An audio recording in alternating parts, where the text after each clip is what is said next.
台風が去った夜、突然すべての明かりが消えました。外の気温は5度。エアコンも電気毛布も使えません。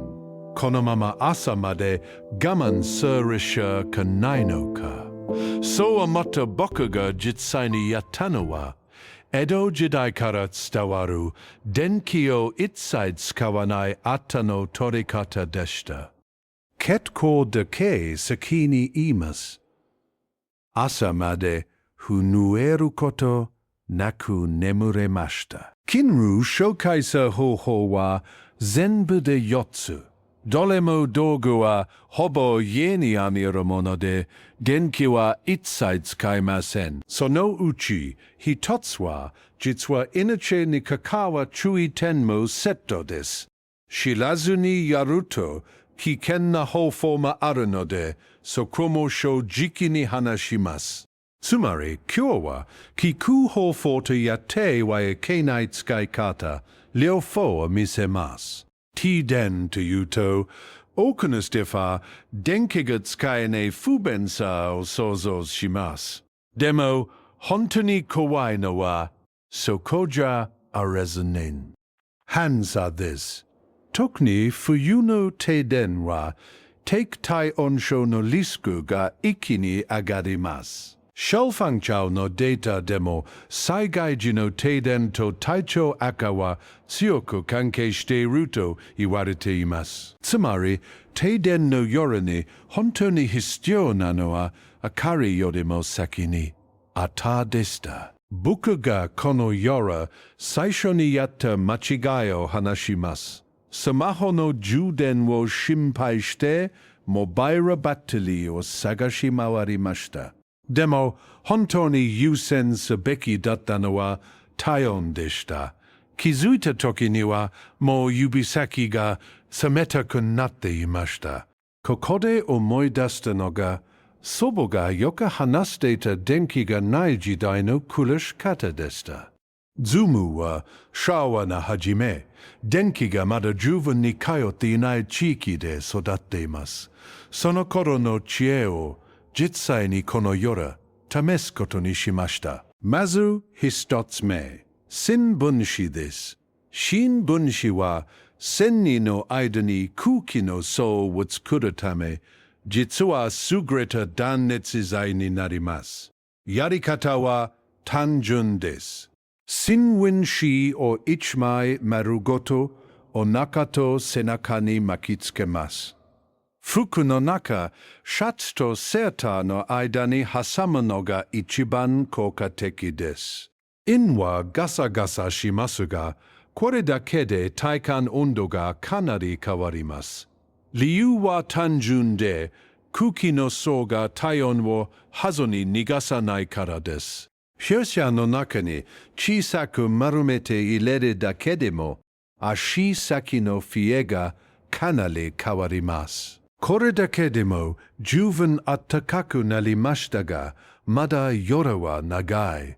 次にやったのが、もっと本格的な熱源そのものを作る方法でした。ただし、ここからは注意が必要です。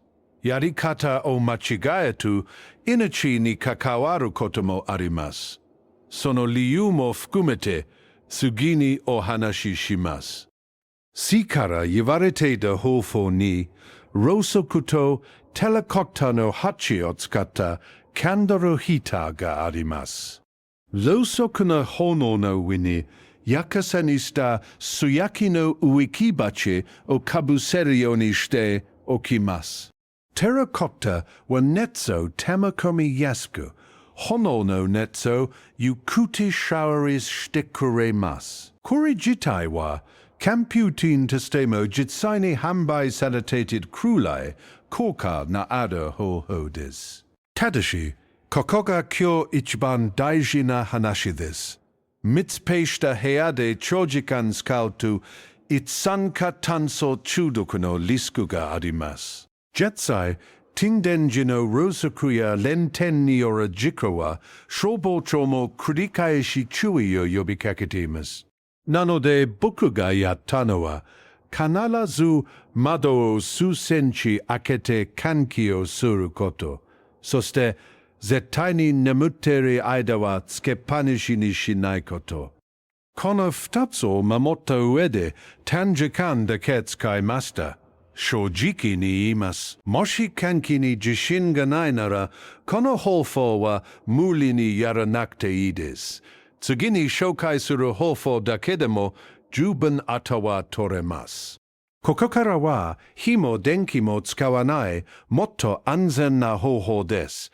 むしろこのより一番効果を感じたのはこちらでした。3名は湯たんぽの代用です。停電時でもカセットコンロがあれば鍋でお湯を沸かすことができます。そのお湯を耐熱性のペットボトルに入れるだけです。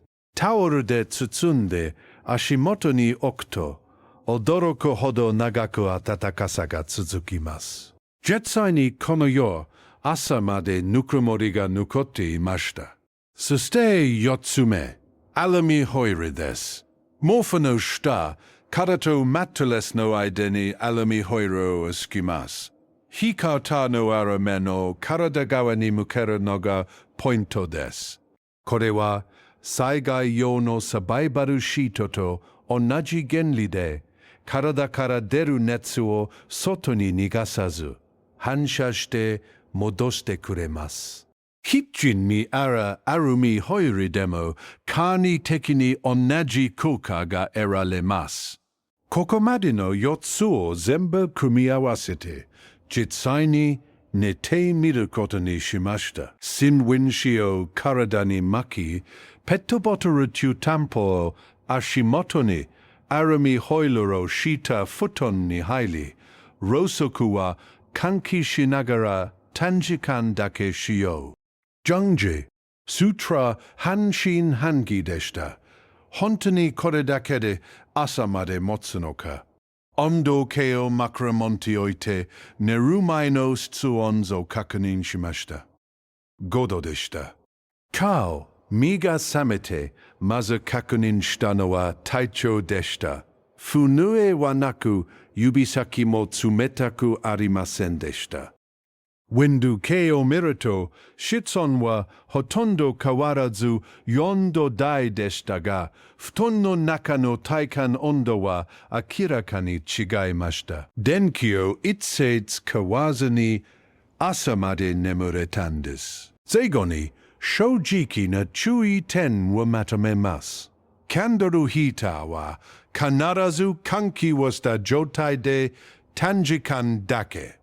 終戦中は絶対に火を使わないでください。トゥービーンがある方や高齢の方、小さなお子さんがいる家庭は無理に我慢せず、早めに避難所など暖かい場所への移動も検討してください。